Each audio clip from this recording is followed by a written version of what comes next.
to Sunday Morning Live. If you're watching live, if you're watching by replay, appreciate you taking your time out to watch this presentation. We're going to be talking about religion, science, and the occult, and really defining the occult and dispelling some myths, I think, about the occult.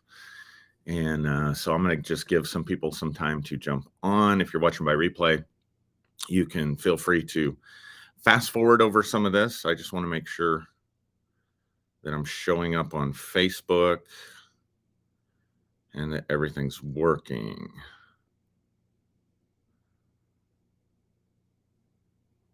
So hope everybody's doing well. It's a holiday weekend, so got the 4th of July coming up. So I'm trying to keep my dogs from being too neurotic and anxious.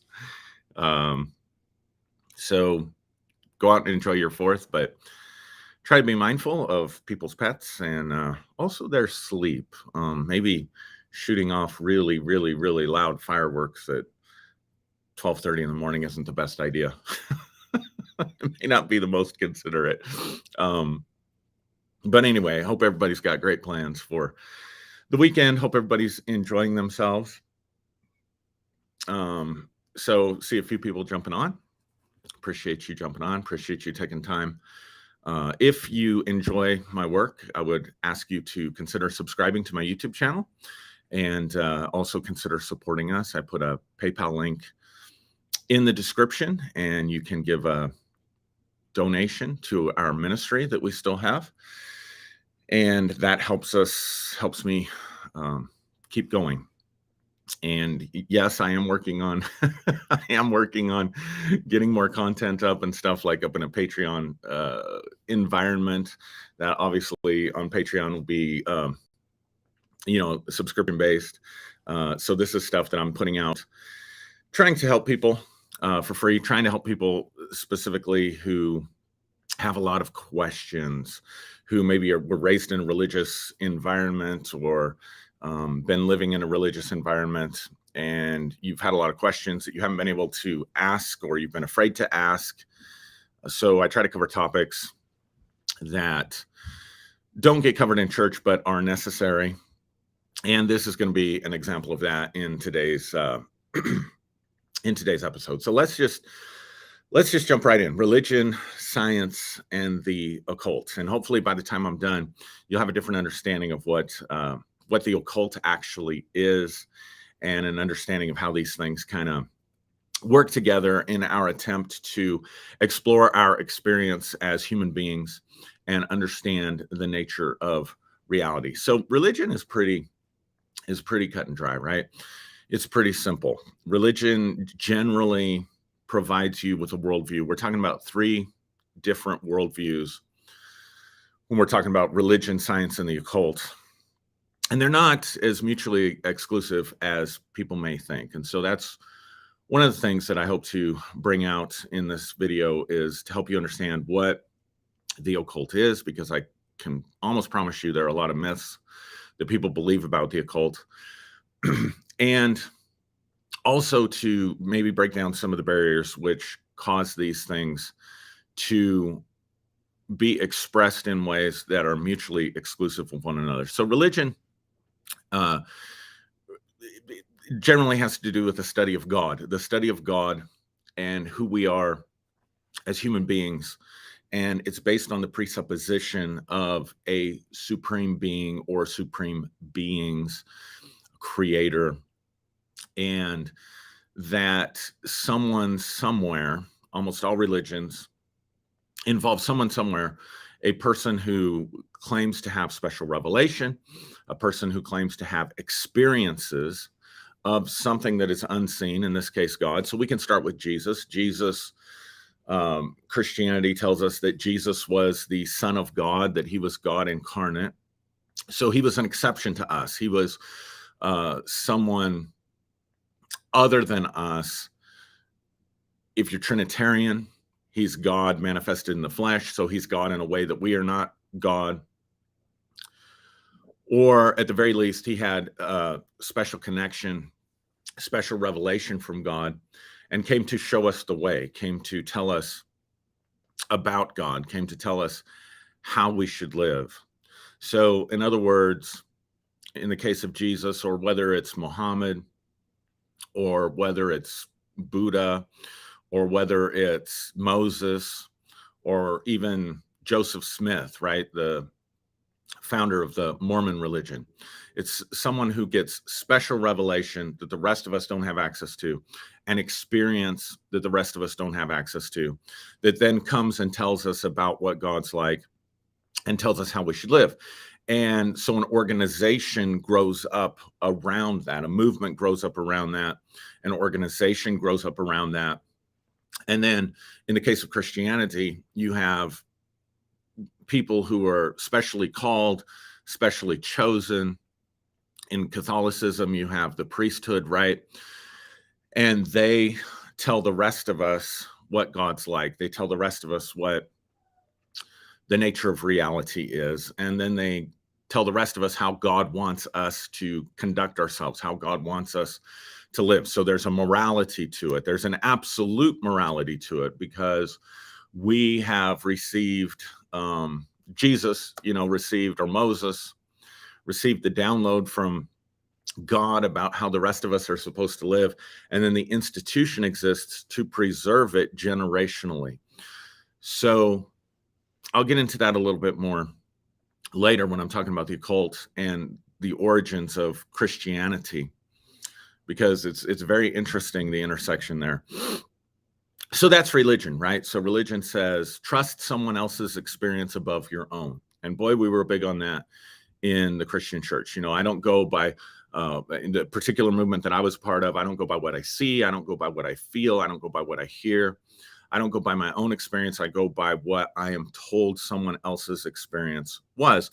And the crux of the Christian religion is the death, burial, and resurrection of Jesus Christ. And so in order to be orthodox in the first 3 centuries, you had to be part of an institution that claimed that it went back to the eyewitnesses to the resurrection. That's what they call in the Catholic Church apostolic succession. So the tradition of orthodoxy, the teaching and worship of the church, goes back to the disciples who were with Jesus, who ate with him on the night that he was betrayed, who witnessed his death, burial, and witnessed him in his resurrection. And so they received the teaching. So the institution of religion exists to preserve the teaching of this one person, in this case, Jesus, to, again, teach it to successive generations so that that truth is not lost. And so in that sense, what we're doing, and let me say this, we're told to deny our experience, so much so that in order to make it into heaven, in order to be right with God, in order to be reconciled with God, in order to be on the path to the truth, in order to be in the category of people who are saved and right, we have to completely deny everything, the most basic thing about our existence, which is that people die. Like, none of us know someone who died and then days later was raised eternally from the dead. Now, I know when I was in the Christian faith, I had people who told me that they had prayed for people who had died or had been dead, and they raised them from the dead. They came back to life. But those people came back to life in a corruptible body. In other words, even if that's true, and some of the people that I knew who professed that, I knew them well, and I knew them to be honest and good-intentioned people. So, I don't have good reason to doubt their experience, except for the fact that I've never experienced it, right? Or that it's not a common experience. But even with that, when we're talking about the resurrection of Jesus, we're talking about someone who was not raised from the dead by someone else, but someone who raised himself from the dead, who just died and then, came back to life in this incorruptible body that can move through walls and move through doors, and then ultimately ascended into heaven. So that goes contrary to everything we know about human experience. And so we have to deny our own experience. We have to deny our own reality and believe that based on what we thought were eyewitness accounts that were recorded in the Bible and then preserved for us through the institution of the church. So that was religion. So religion then is living your life based on the accounts of someone else's experience that has been preserved generationally. So we're so far removed from that experience, is what I'm trying to say. Even if we say that we have writings of the early disciples, that Matthew, Mark, Luke, and John were witnesses to the resurrection, we're still abdicating our own experience or submitting ourselves to something that happened 2,000 years ago, an experience that happened 2,000 years ago that contradicts anything that we know in our experience about death. And we're taking the word, not just one person's word for it, but we're taking, a succession of generations' words for it. And so if you look at just basic Bible scholarship today, most Bible scholars, even conservative Bible scholars, even Christian Bible scholars will agree that there's no way that the New Testament was written by eyewitness people who were actually there when Jesus lived and talked and died. So that makes it a little bit sketchy. But like I said, even if that was the case, we're still taking the word of people that has been passed down for thousands of years. So a person who becomes religious then really decides to submit themselves to that institution. Now, to make it even more complex, throughout the history of Christianity, since the Reformation and probably even before, we have people who sort of cherry pick different parts of the Bible or different parts of the faith. And they say, no, I've got the truth. I've got the right interpretation. I've got the right path and the right way. God has shown it to me.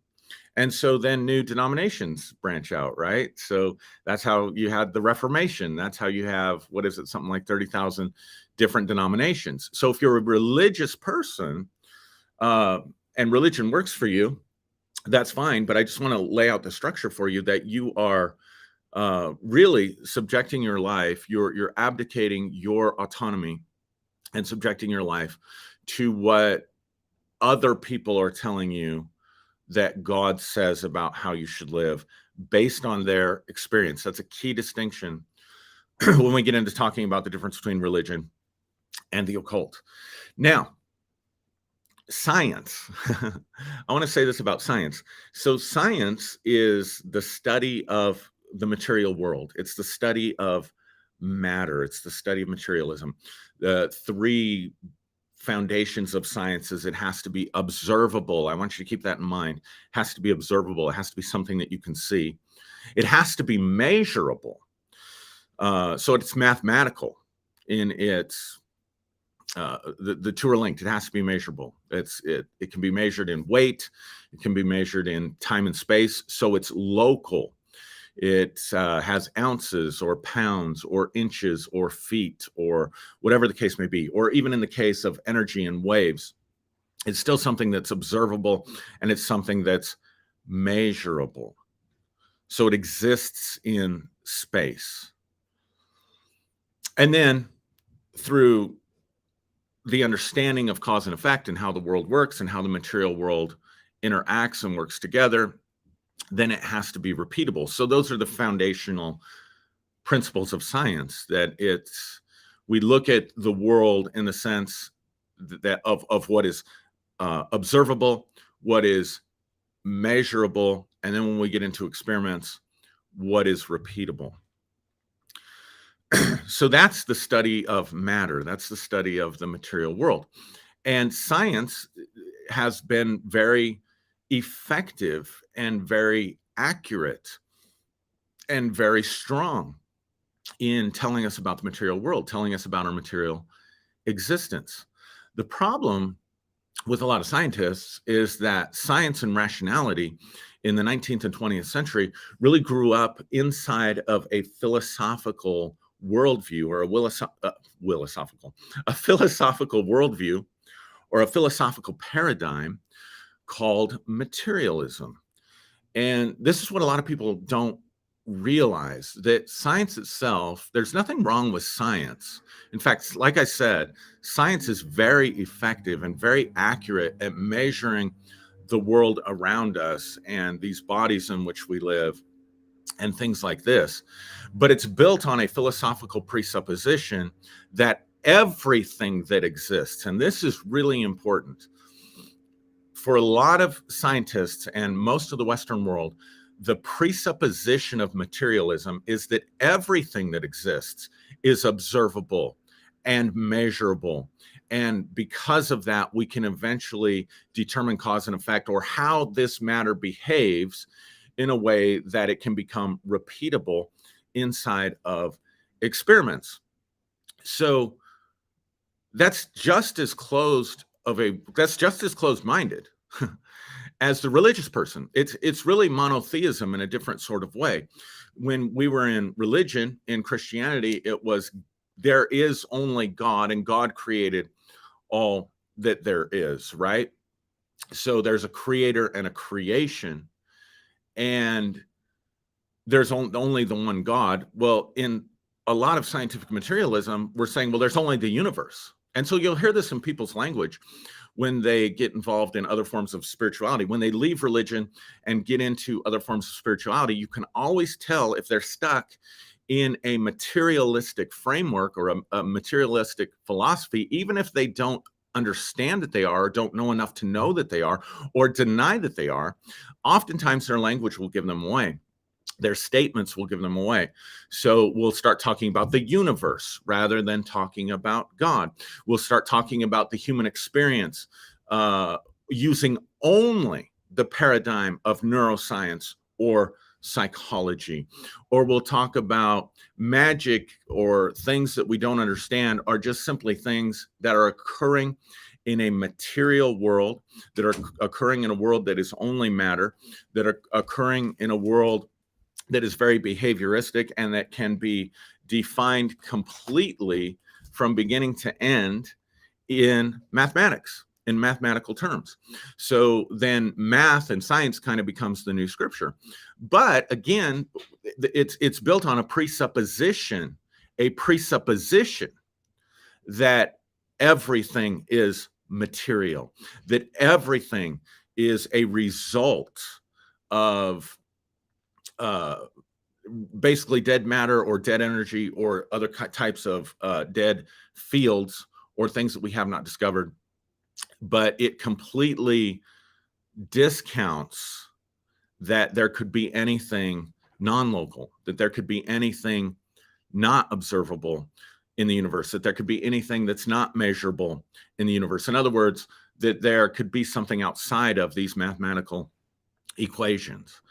And they can be just as dogmatic. And so what I've seen is almost everybody I know, with few exceptions, some of you watching, but most of the people I know that have deconstructed from religion, accepted the presuppositions of materialism, and then they try to squeeze their experience and everybody else's experience into these definitions that fit scientific materialism based on the presupposition that matter is all that it is. So we'll look at every phenomena and every experience that we have or that other people have, and we'll fit it into one of the sciences. We'll fit it into, like I said, we'll fit it into, when it comes to personal experience, we'll fit it into neuroscience, we'll fit it into psychology. And really, we're just as dogmatic. And a lot of atheists become even more dogmatic and even more evangelical than any Christians that I ever met or ever knew. And they either know they're operating from the assumptions and presuppositions of philosophical materialism, or they don't know that they're doing it. And this is really difficult for us because so many of our thoughts, so much of the way we are is what I would call embedded thoughts.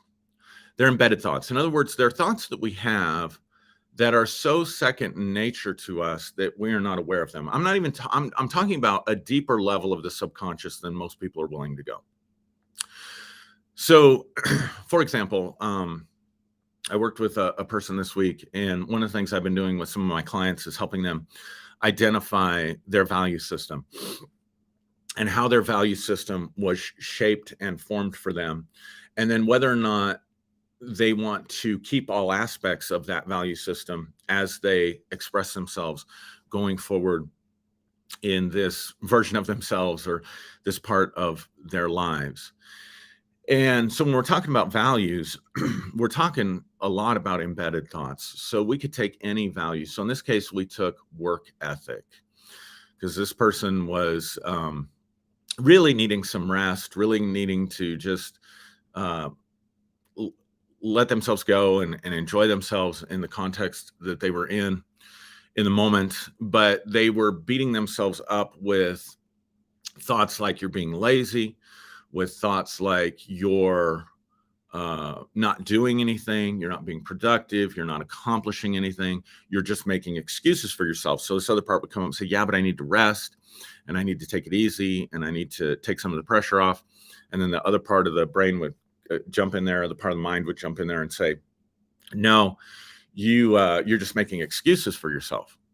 Now, when we first started working, she wasn't fully conscious of how she was thinking about herself in relationship to rest and vacation and relaxation and stuff like that.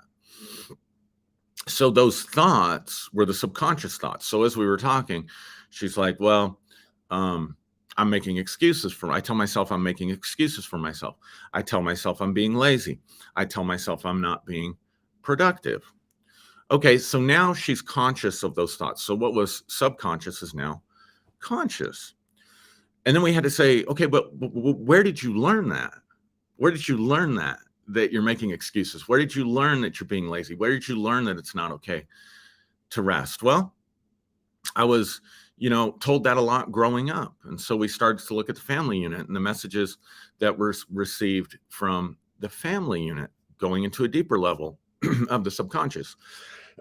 But still not getting to the embedded thoughts, because the embedded thoughts is a ground, if you will. I'm going to use a metaphor here for embedded thoughts. Embedded thoughts, if you thought of consciousness like a garden, the vegetables that are growing up in the garden there are the thoughts that we've been talking about. You're lazy, making excuses, and so forth.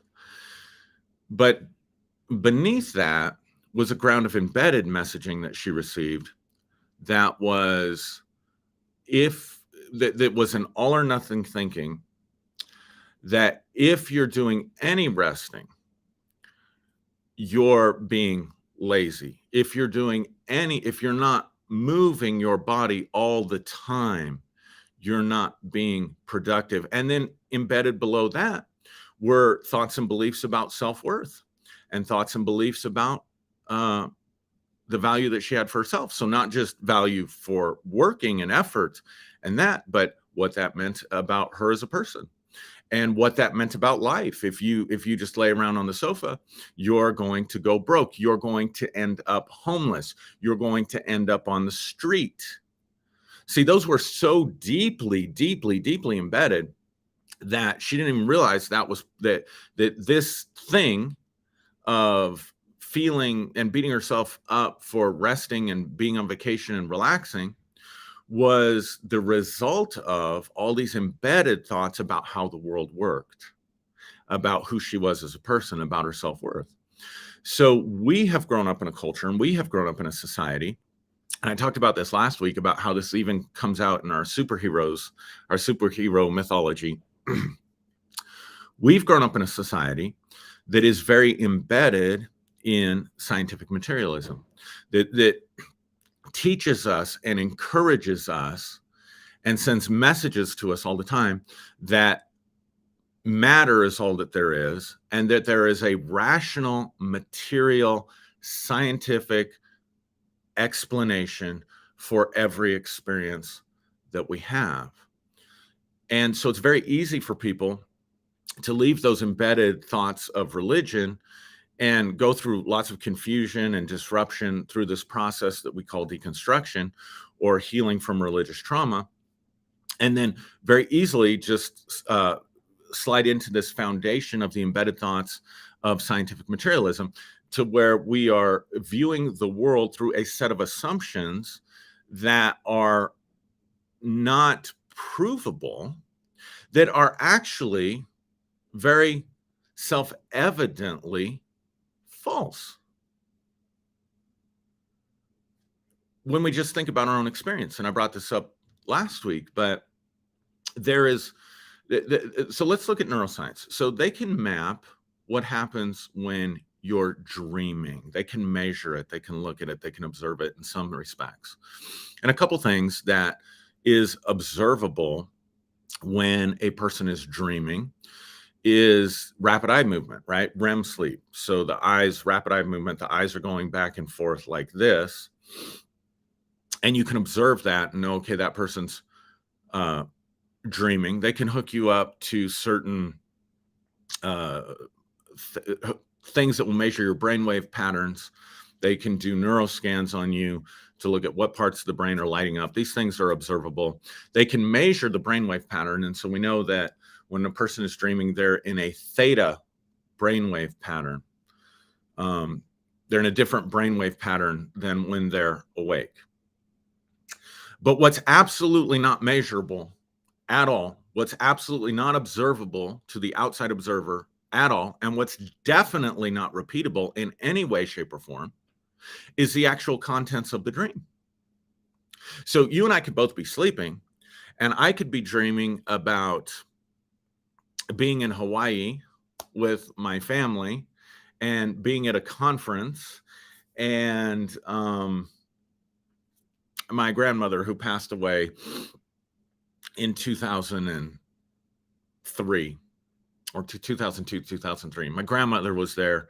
She was helping me get ready for the conference. That could be the content of my dream.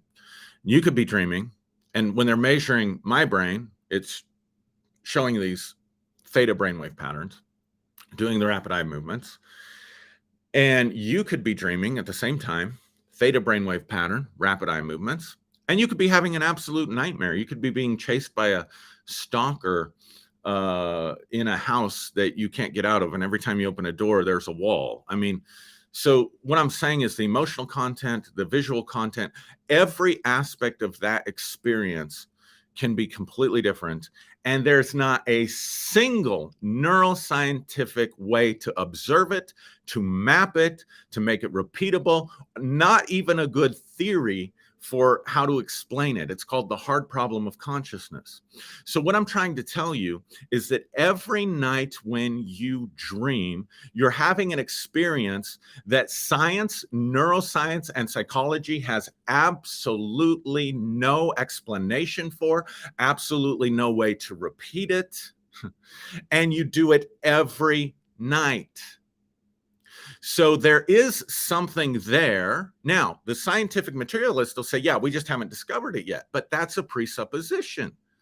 That's making the phenomena of dream that you have no scientific explanation for, but because you're so certain about science and you're so locked into your philosophy and your presuppositions, you're making that experience squeeze into and fit your definition of reality that neuroscience will eventually explain it. They just haven't come up with it yet. And you're doing the same thing we used to do with the scriptures, or the same thing that they do in religion when people would come in with questions and when people would come in with problems. What about the problem of evil? Why does God heal some and not heal others? What about this? What about that? And you're so certain in your presuppositions that you squeeze some explanation that is very unsatisfying, built on a presupposition that God's ways are higher than our ways, and God's mysterious, and his ways are past finding out, or whatever it is that we told people. We had to make their questions and their experiences fit into our philosophical presuppositions and paradigms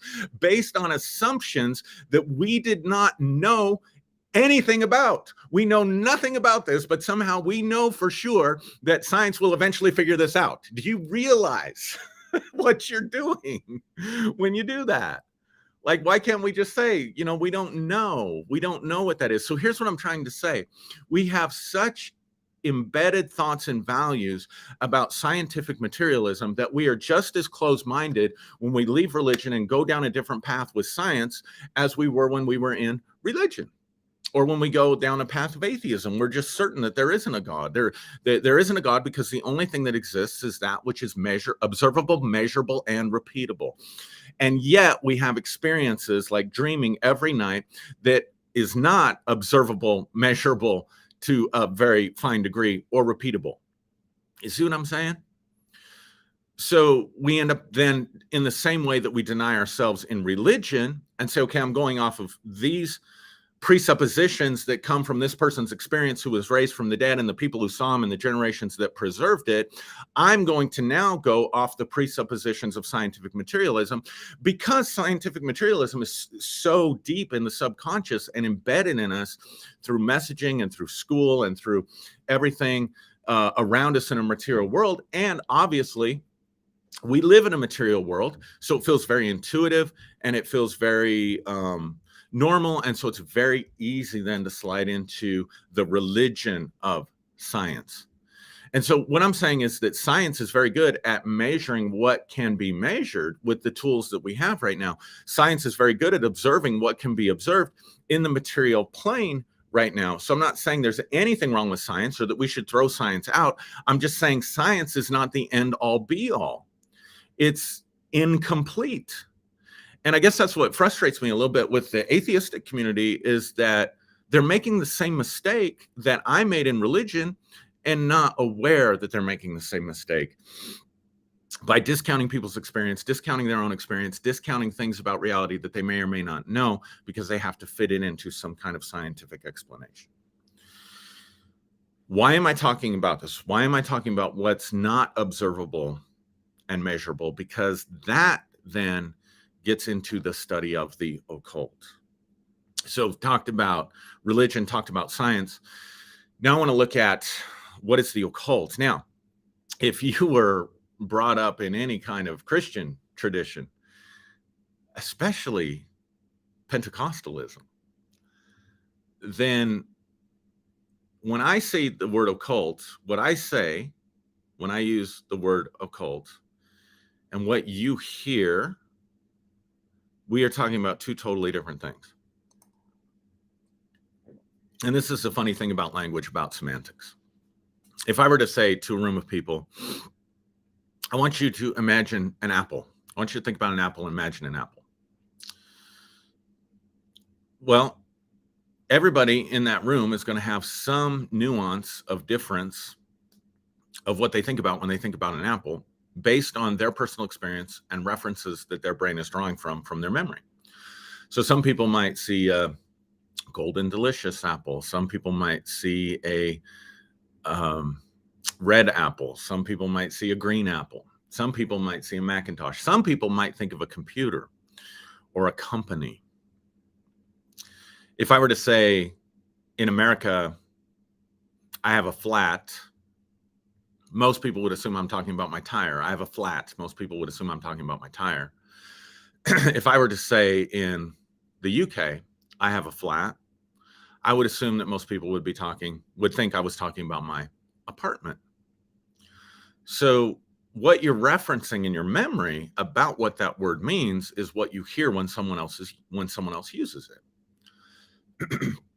Oftentimes, we think there's a shared agreement about the meaning of a word when a person's using it differently than the person who's hearing it. So I realize for a lot of my followers who are still in Christianity, and especially for my former friends that have written me off, when I put a title out there like Religion, Science, and the Occult, I know what they think I'm going to be talking about.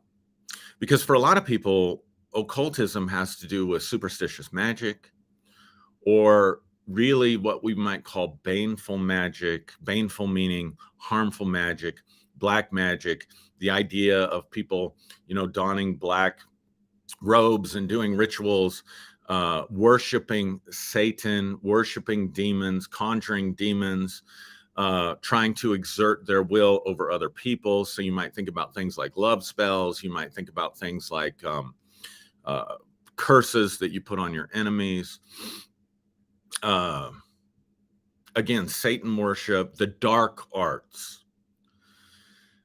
And that's what we're taught. That's what we're taught that occultism is. But in reality, when I started to study into the occult, I was shocked to discover how much of it was not that. I was shocked to discover, the first time I read an occult book, I was shocked to discover how much in that book was about devotion to God in the Western sense, how much of it was using the names of God in incantations in the Western sense, biblical names for God. And also how much of that book described some of my own experiences. I was shocked at how similar Christian mysticism and the mystical path of Christian mysticism that I was on, how similar it was to occultism in these books on the occult. So if you look up the definition of the occult, it simply means, to make it very simple, the occult is the study and the exploration of unseen forces.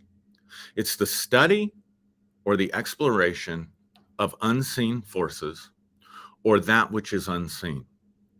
It actually comes from the word ocular, which has to do with vision. So it's the study of that which is not observable. It's a study of forces or events or experiences or phenomena that we have that's not observable or measurable. So that takes it outside the realm of scientific materialism. If it's not outside the realm of scientific materialism, it's not occultism. So here's the problem that occultists have, right? Because religion has said occult is evil, it's dark, it's Satan worship, it's going to send you straight to hell, it's deception, you're messing with demons and devils. So it's got a stigma around it with religion. And I know there's some people, oh my God, Aaron's gone into the occult now. I knew it. I knew he was going to get into the occult. Some people just in shock, because that's their reference for it. Not realizing if they were Pentecostal, if they were charismatic, if they even prayed, they were in some way, shape, or form involved in the investigation of what's not seen, because they weren't scientific materialists. So in that sense, all religion is occultic. All religion falls under the paradigm of occultism, but it's a little bit more nuanced than that. That's being very, very general. So it's stigmatized by religion, but also because it's the science of what cannot be observed, it's very stigmatized by materialism and rationalism and scientific materialism. So it's an area of study that is stigmatized and that is excluded and looked down upon by both religion and science. And yet, neither religion nor science can tell us that there are not unseen forces that move upon our lives, that we can sense or that we can feel. So occultism really is about a deeper level of perception and presents for us an idea of a universe upon which the material plane is only one plane of human existence. So for the occultist, there is no problem with science, because science is the study of the material plane, and an occultist wants to learn everything they can about reality. See, the occultist is the real searcher. The occultist is the real seeker. The occultist is the real questioner. The occultist is the real person with the open mind, because the occultist is not going to throw away science or contradict science in favor of something that's not scientific, because the occultist understands that the natural plane is one level of human experience. And science is very good at telling us and exploring that part of our experience, exploring that part of the cosmos, exploring that part of reality. And I suppose then from that sense, the occultist also doesn't really have a problem with religion, because religion is the philosophical, at least, ideas of what the creator is like, what God is like, what the supreme being is like. So if we were to look at different planes of reality or different levels of reality, and not like it's like a layered cake, but just to help you understand it and help you think about it in categories, then religion would be dealing with the highest level of that, with God who's in heaven, right? And science would be dealing from an occultist perspective with the lowest level of that, which is the material plane. But then the occultist is also interested in what lies in between. What's in the in between? What's in the levels of possible existence and experience and reality? What's between spirit and matter? We could look at it that way. Religion is a study of spirit, and science is a study of matter, and occultism is the exploration of everything in between. What are the levels or layers of reality that are above the material world, or are more subtle? Or what if there are things, and maybe we can't even call them things, but what if there are levels of existence that exist that are not observable, measurable, and repeatable, but yet still influence our lives or interact with us, or we interact with them? That would fall into the realm of occultism. But here's the difference. Occultism does not have a dogma to push on everybody else. In other words, it doesn't have a dogma from an enlightened teacher from centuries ago or generations ago who experienced spitter experienced spirit or God in a way that was exceptional to the rest of us, exceptional to the rest of humanity, for the purpose of telling us how we should all then live dogmatically, based on theology, based on doctrine, based on morality. And it's also not dogmatic in the sense that the only thing that exists out there are things that are observable, measurable, and repeatable, right? That's all that there is. So the occultist is kind of like the Gnostic, and I'm going to get into a little bit of the history of occultism before I'm done, and what a Gnostic is. Some of you may not even know what a Gnostic is. So just bear with me as I break this down.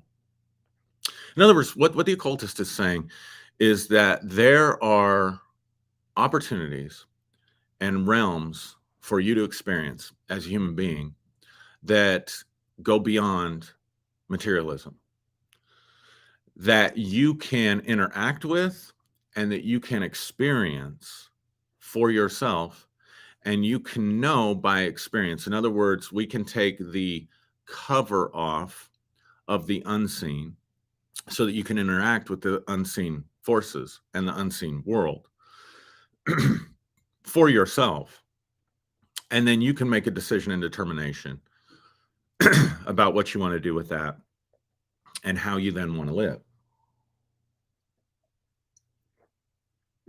So it's more this idea of, if there is a God, if there is the divine, why would the divine choose one person, give them special revelation, and then raise up an institution to preserve that special revelation so the rest of us can live by it but not experience it?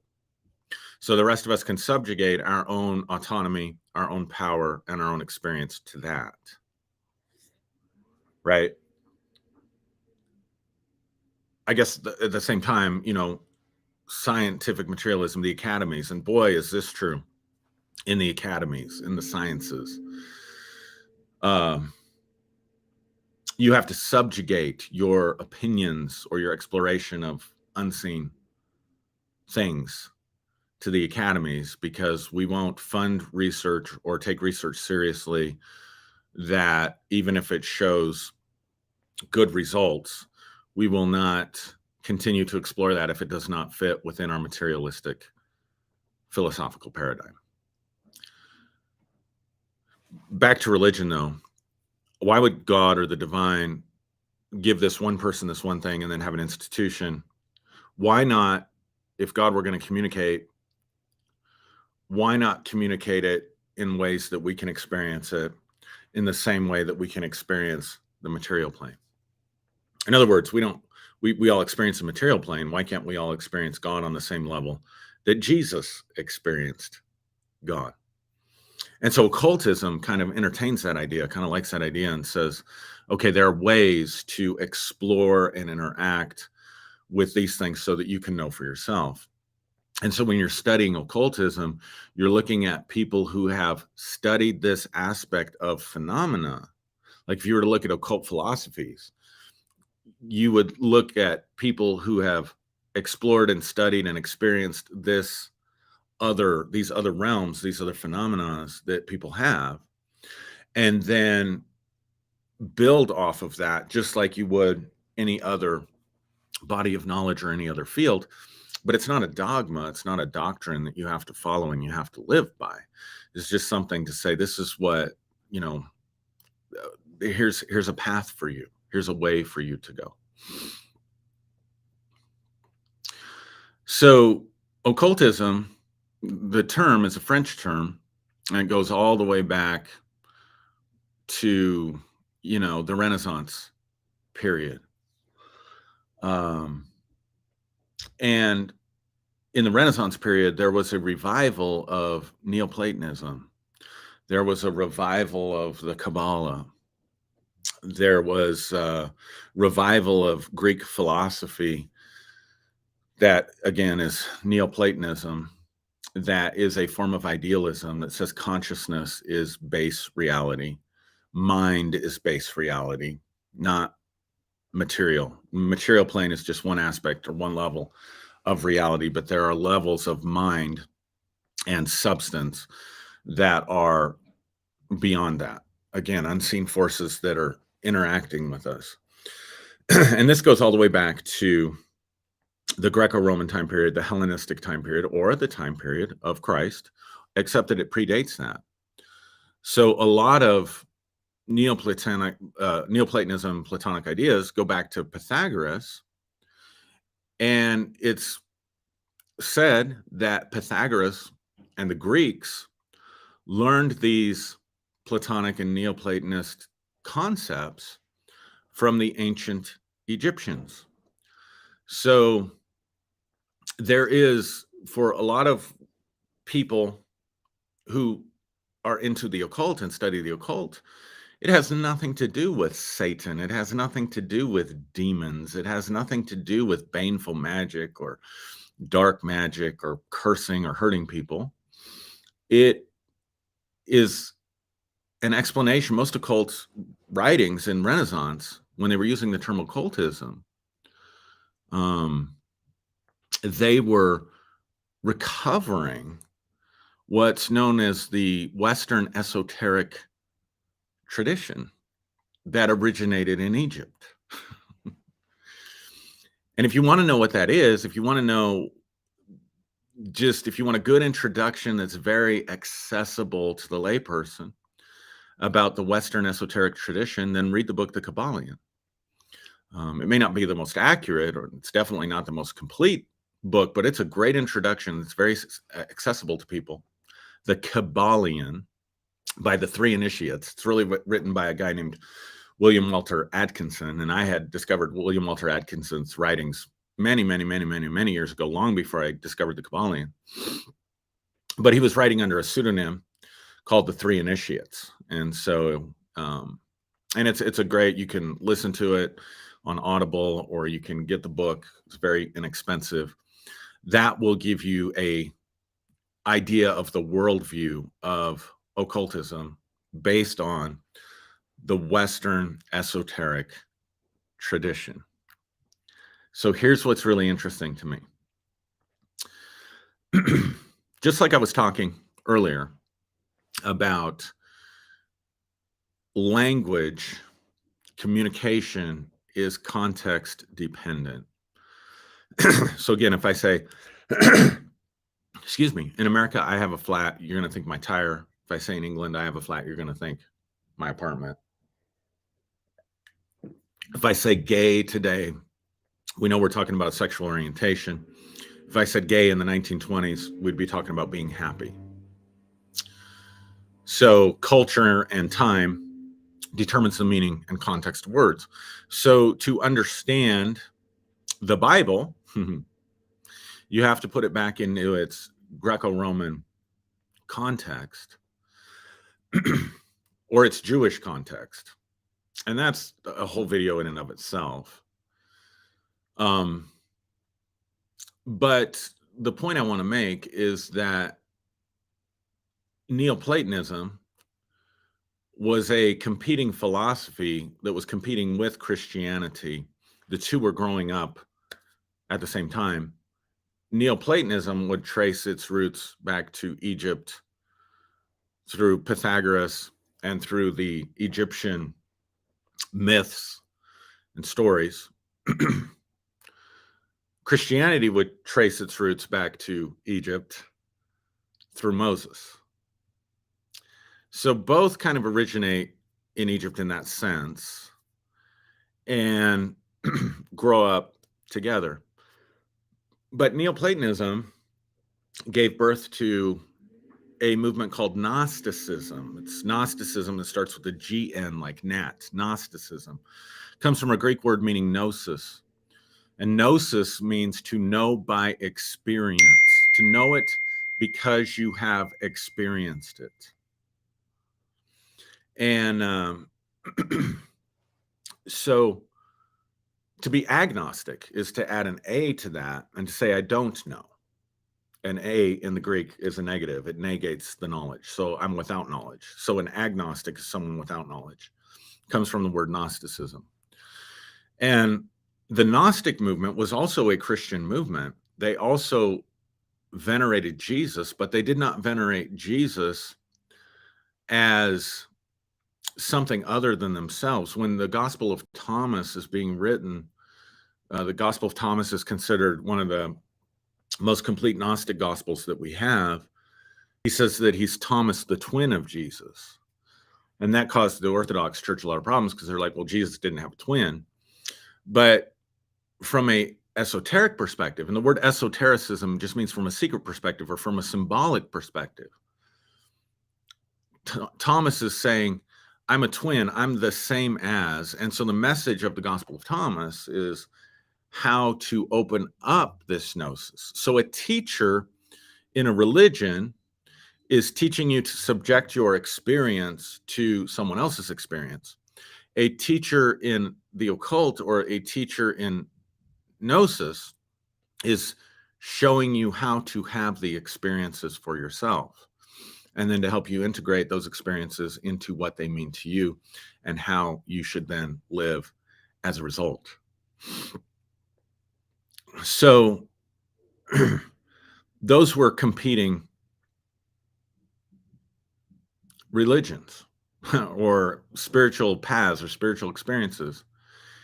And I think, unfortunately, the Orthodox faith, the one that's controlled by the power of the church, the one that is agnostic in the sense that we want you to deny your experiences. We don't want you to have these experiences. It kind of won the day. And then there's a revival of this in the Renaissance period, in France and Italy. And then they're using this term occultism to define gnosis or to define Gnosticism or to define what else exists out there other than this material plane. And then the Renaissance in both periods, in the Greek period, with this revival of Greco-Roman philosophy and during the Renaissance period, rationalism and materialism won the day. Rationalism and materialism won the day. So that leaves occultism kind of out there. So here's what's really cool about this, and the way I've been putting this together and what I want to do to help people is that there's a third way, right? You don't have to be stuck in orthodox religion that's killing you, that's traumatizing you, that's stripping you of your autonomy and your decision making, that's filling you with guilt and shame and self doubt and subjugation. And you don't have to go the full on atheist, materialistic route. I think there needs to be a revival of Gnosticism, and or occultism, of the exploration of the paranormal, the exploration of the unseen, the exploration of what's out there and who's out there, and how do these dimensions and beings and aspects interact with us? What are these other spheres of reality that are between spirit and matter? What balances spirit and matter? What is it that makes us human? So that you can live with a lot of excitement, you can live with the supernatural, you can live. So Mitch Horowitz has written a book called Occult America that I'd recommend that if you're interested in this, that you can get a book called Occult America. And he talks about how America has been the seedbed for occultism, but he puts all kinds of stuff under the umbrella of occultism because it's just a study of unseen forces. So he does a whole section in the book on Neville Goddard. He does a section on Mary Baker Eddy, the founder of Christian Science. The law of attraction, the New Age movement, African spirituality that came over into America, Theosophy and Madame Blavatsky, Edgar Cayce, all of this falls under the umbrella of occultism. So if you're interested in the law of attraction or prayer or magic, all of that falls under the umbrella of occultism.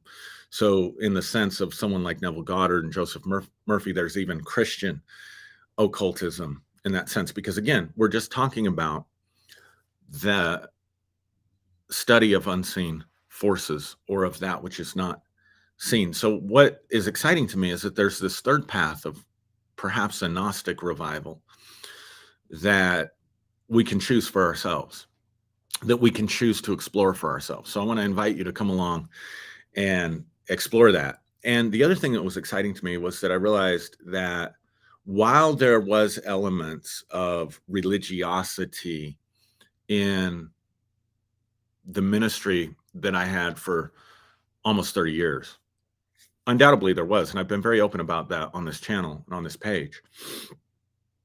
And deconstructing from that, I can honestly say there were also large components of Gnosticism.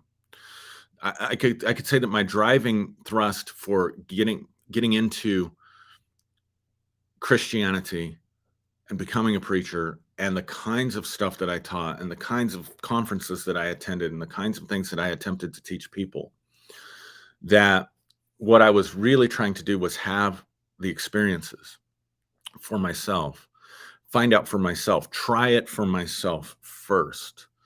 Not just go to a conference or pick up a book and read it and preach it, but try it for myself. And I live by a principle where if I preach something, more than likely I had lived with that, what we called revelation or application of that revelation for a year or two before I even started talking about it. And if it wasn't working for me, I didn't want to pass it off to someone else. So I think my primary motivation, my primary quest, and the thrust of everything that I've done has been in this path of Gnosticism, has been in this path of occultism. And so that's exciting to me. That helps me retell the story in a way that's much more affirming, much more honoring of all the different parts of me, of all the different experiences that I've had, and gives me a frame whereby I can go forward as a teacher. I can go forward as a fellow sojourner, someone that's on the journey with you. So again, if you're interested in that, subscribe to the channel. I'll be doing these Sunday morning lives, working on content. I haven't put up as many videos on YouTube because I'm working on content to eventually put into a Patreon page. There's no sense in opening a Patreon page if you don't have content for the Patreon page. And that's going to take me a few months. I'm just being honest about it. So, but let's look through some of the comments here. Let's see.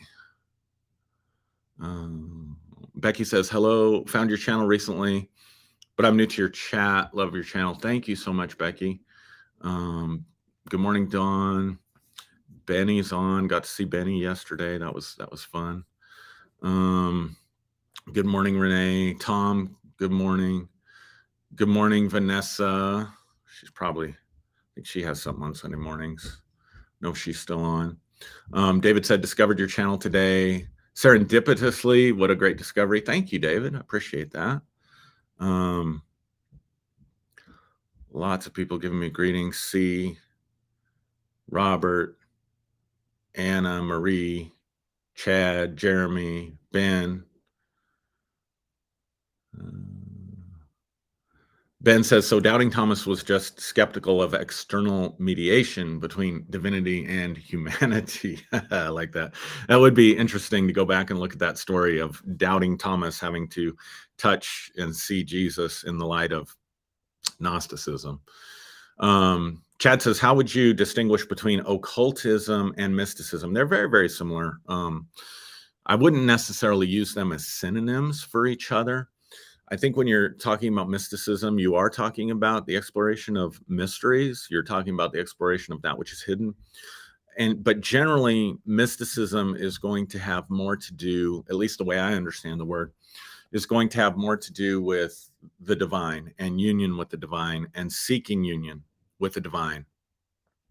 So it's getting to that higher plane of experiencing God, experiencing oneness with God. Whereas occultism is everything in between. So occultism would include spirits, ancestors, ghosts, angels, demons, extraterrestrials that are interdimensional, human powers like mental telepathy, mind over matter, law of attraction, shamanism, shamanic journeys, that kind of stuff, the paranormal stuff. That would be the focus of occultism. We're exploring all these paranormal experiences and all these different levels or potential levels of experience and or reality, whereas mysticism is focused more on and has more to do with the divine. So anyway, that's all I'm saying as far as comments. So thanks, guys, for tuning in, and ladies. And I don't know, like I was told recently that just saying ladies is no longer PC, politically correct. So I know when I'm on social media, I'm going to offend somebody. But people, thank you for tuning in. I hope wherever you are and whenever you're watching this, that if you're watching it this weekend, you have a great holiday. And if not, if you're watching it some later time and date, then I hope that you will be immensely blessed and prosperous, and that all will be well with you.